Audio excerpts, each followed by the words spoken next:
Éduquer par la radio, c'est la trouvaille des acteurs du monde de l'éducation dans la région du Sahel face à la crise sécuritaire. Pendant 9 mois, des leçons seront diffusées à travers ce canal dans 3 régions du Burkina. Le lancement de ce programme à découvrir en début d'édition. Situation tendue à Sarfalao, les populations déguerpillées à cause des travaux de bitumage de l'avenue de l'Insurrection expriment leur mécontentement. Les justifications de la mairie à suivre dans cette édition. Bonsoir et bienvenue à tous. La région du Sahel, longtemps ébranlée par le phénomène de l'insécurité, ce qui met à mal le système éducatif dans cette localité comme dans plusieurs autres. Face à la situation, le programme Éducation par la radio voit le jour à Dori et se veut une forme de résilience à la crise sécuritaire. Un programme de diffusion de leçons sera expérimenté pendant 9 mois dans 3 régions, nous disent Brema Kane et Lazare Sanou.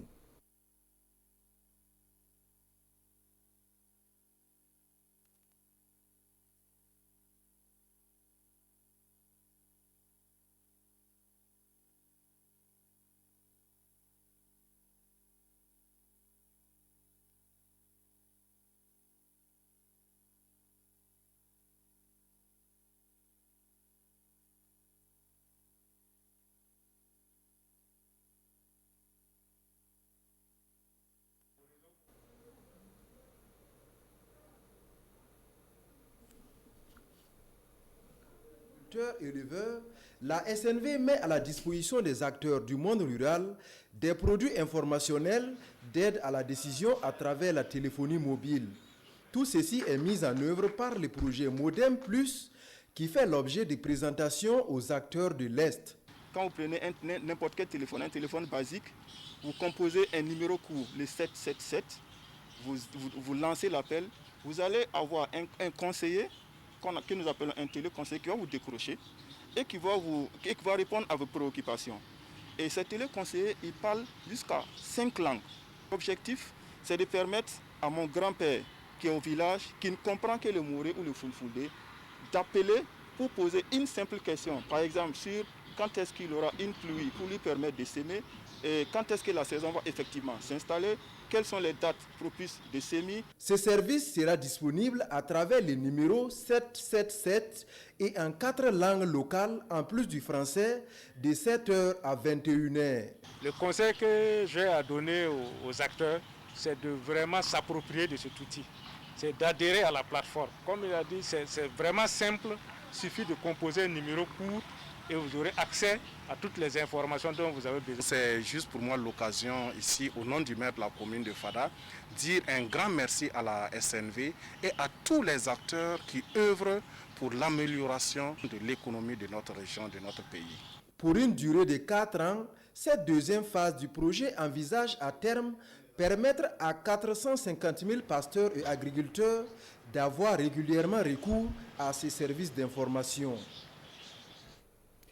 Vous l'avez sans doute remarqué, nous étions plutôt à Fada pour vous parler de l'amélioration de la sécurité alimentaire des ménages et la réduction des conflits agriculteurs-éleveurs dans l'est du Burkina. La suite de cette édition, restons dans le domaine de la production agricole pour évoquer la production d'engrais à Koupela. Les producteurs attendent de pied ferme la fin des travaux de l'usine de production d'engrais à Ligmarem. D'une capacité de production de 120 000 tonnes annuelles, l'usine en chantier a été visitée par le gouverneur de la région du Centre-Est en présence de Hassan Djibri et de Taga Kafandou. De production d'engrais expliqué au gouverneur de la région du Centre-Est, un plan qui se dessine ici sur ce chantier à Ligrimanagam dans la commune de Koupela, visité par le premier responsable de la région. Je suis venu constater visiter ce chantier-là qui de manière globale a un taux d'exécution de 38%. Alors, et si tout se passe bien, le DG m'a donné l'information, la bonne information que d'ici octobre, l'usine pourrait être opérationnelle. À terme, l'usine aura une capacité de production de 120 000 tonnes d'engrais par an, une production qui va contribuer à résorber la demande nationale estimée cette année à 300 000 tonnes d'engrais. Dans le cadre de la mise en œuvre de cet investissement que nous avons ici, qui est l'usine de mélange d'engrais, il y a aussi un pan de l'augmentation de la capacité de l'usine de Diapaga qui est intégré. Donc le coût global de ces deux projets-là s'élève à 5 milliards 65 millions que nous devons mobiliser pour la mise en œuvre de ces deux projets-là. Donc déjà, nous avons eu un accompagnement de l'État qui aujourd'hui s'élève à 1 milliard pour pouvoir mettre en œuvre ce projet. Plus de 5 milliards de francs CFA, c'est le montant de l'investissement et les attentes sont fortes dans le monde paysan, tout comme dans la commune de Koupela, qui bénéficie déjà des retombées directes et indirectes en termes d'emploi. C'est vraiment un grand projet et nous sommes très contents donc de l'accueillir. Voilà, donc on attend impatiemment le démarrage effectif donc de ces machines. Dans 4 mois, l'infrastructure sera composée d'un bâtiment administratif, d'un laboratoire, d'un atelier de maintenance, d'une station de carburant et d'un forage. À 45 km de Koupela, 5 km de voirie, 4 km de canaux d'assainissement sont en train d'être réalisés à Tenkodougou et 24 km de pistes rurales portées par la méthode IMO. La haute intensité de main-d'œuvre, l'ensemble des travaux est apprécié par le secrétariat permanent du programme sectoriel des transports à travers une visite de terrain. Konsoum Koulibaly et Tanga Kafando. Nous sommes sur l'axe Ouadégou-Tinsoba dans la commune de Garango. 600 femmes, réparties en plusieurs équipes, sont engagées dans les travaux d'aménagement de la piste rurale long de 4 km par la méthode IMO, la haute intensité de main-d'œuvre. Aujourd'hui, c'est l'équipe de Assanatou Sambare qui est à l'œuvre. La ZAL, on paie proprement. On donne nous, il n'y a pas de crédit dessus. On a merci vous. Et ce sont ces travaux que la mission du secrétariat permanent du programme sectoriel des transports est venue visiter. Avant l'étape de Garango, la mission était également à Tenkodougou. Et là, ce sont les travaux d'aménagement de 5 km de voirie urbaine et 5 km de canaux d'assainissement construits également par la méthode IMO qui ont été visités. C'est un ensemble d'investissements qui permet donc d'injecter de l'argent dans l'économie locale. Dans cet investissement en termes IMO, il y a 300 millions environ qui ont été injectés dans les canaux d'assainissement à Tenkodougou. Et dans les pistes IMO pour les 24 km, nous avons environ 400 millions qui ont été injectés. Donc ça fait environ 700 millions qui sont investis localement et qui contribuent à améliorer les conditions de vie des populations. La GTIB a un ingénieur qui est déployé ici. Nous avons aussi un maître d'œuvre qui assure le suivi contrôle des travaux. Nous avons aussi le laboratoire national du bâtiment et des travaux publics qui assure le contrôle qualité de tous les matériaux qui sont mis en œuvre. Donc en tout cas, côté qualité, nous restons convaincus qu'à la livraison, nous aurons ce que nous avons commandé. Seule recommandation aux entreprises, accélérer et entrer dans les délais car avec la saison pluvieuse qui s'annonce, les travaux champêtres pourraient occuper une bonne partie de la main-d'œuvre engagée sur les chantiers. Direction Bobo Dioulasso pour évoquer un chantier qui fait des gorges chaudes. À Sarfalaou, les populations touchées par les travaux de bitumage de l'avenue de l'Insurrection ont été déguerpies. Des ménages touchés estiment être surpris par la décision des deux logements. À la mairie, les justificatifs ne manquent pas. Explication Kasso Milogo et Rokia Sanou. Plus d'obstacles au bitumage des 100 derniers mètres de l'avenue de l'Insurrection populaire à Bobo Dioulasso. Jusque-là occupée par des habitats spontanés, la zone a été libérée. Et à entendre quelques anciens occupants, tout se serait passé dans les règles de l'art. C'est ma maison qui est là. Ils sont venus casser. Ils disent c'est sur la route. Voilà mes courroies. Monsieur le maire est venu hier pour nous soutenir. Il a dit que celui qui a ici, il a pris son papier, il va voir la parcelle. Nous, on est très contents. Un déguerpi content, fait plutôt rare. Et justement, sa joie tranche avec l'état d'âme de ce groupe qui s'est formé alors que nous faisions l'interview. Il dit avoir été pris au dépourvu par l'ordre de déguerpissement, d'autant plus que les maisons à démolir avaient été marquées par l'autorité communale. Ils ont mis les trucs là, les croix là, les maisons qui étaient devant là, jusqu'à l'autre côté là-bas là. Mais pour nous là, nous on n'a pas eu de croix. Même rien, même un avertissement, mais ils ne nous ont rien dit. Sinon on ne refuse jamais de se lever. Mais ils sont venus brusquement nous dire de se lever. C'était le samedi. Que d'ici 5 jours et 4 jours de se lever. Approché, le maire de l'arrondissement 5 dit comprendre le désarroi des populations. Pour Christophe Sanou, cependant, ce deuxième lot serait pour certains sur le domaine de l'Université catholique de l'Afrique de l'Ouest, UCAO, et pour d'autres, toujours sur l'emprise du projet. Quand les techniciens sont venus, ils ont mesuré ces parties-là, ça dépasse la partie que nous avons montrée. C'est là qu'on s'est approché d'eux encore, on les a expliqué le bien fondé du problème, ils ont compris. Sinon, j'ai 4 lettres que l'ICAO m'a adressées pour dire, ils demandent à ce que je libère leur site.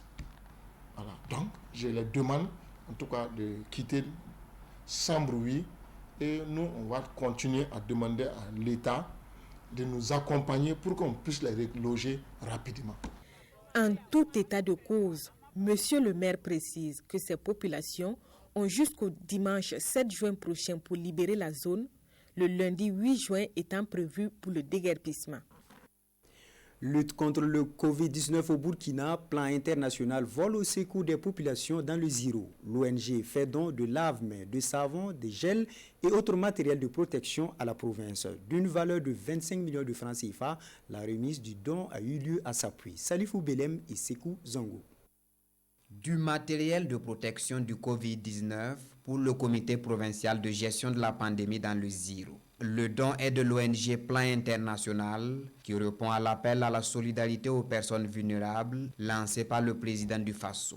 On a élaboré un plan d'appui à la lutte contre le Covid dans la province du Ziro. Le matériel est composé de 360 dispositifs de lave-mains, des cartons de savon, des gels hydroalcooliques pour le lavage des mains. Les acteurs de l'éducation, les structures de santé et les autres services déconcentrés de l'État sont bénéficiaires de ce lot de matériel.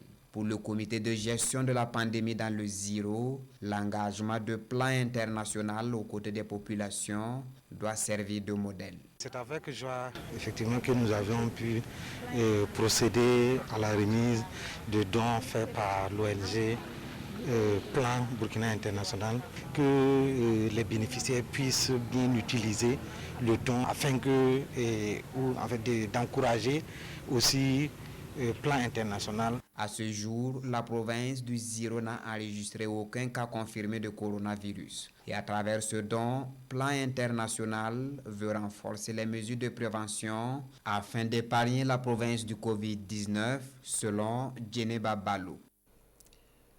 Problème technique oblige, place maintenant au premier élément de ce journal, l'amélioration de la santé et de la sécurité alimentaire des ménages et la réduction des conflits agriculteurs et éleveurs dans la région de l'Est. L'organisation néerlandaise de développement SNV en fait son cheval donc de bataille. Elle a présenté aux différents acteurs un projet et aux partenaires le projet MODEM. Un projet, donc, un produit informationnel d'aide à la décision. Place maintenant au reportage. Les élèves affectés par l'insécurité pourront désormais continuer à apprendre grâce aux leçons qui seront diffusées à la radio. Le programme Éducation par la radio, c'est la réponse à la crise sécuritaire qui est à l'origine de la fermeture de milliers d'écoles. C'est une approche nouvelle développée par l'UNICEF en partenariat avec le ministère de l'Éducation et en vue d'apporter une réponse face à l'urgence, face à la situation sécuritaire et qui impacte négativement l'éducation des enfants. Donc c'est une nouvelle stratégie que l'UNICEF avec ses partenaires ont développée et en vue d'apporter une réponse, une solution et face à la crise sécuritaire qui impacte le système éducatif. 30 clubs d'écoute seront créés dans le cadre de la mise en œuvre du programme Éducation par la radio. Ils seront dotés de postes radio grâce à l'UNICEF. Ce nouveau programme tiendra sur 9 mois, d'avril à décembre 2020.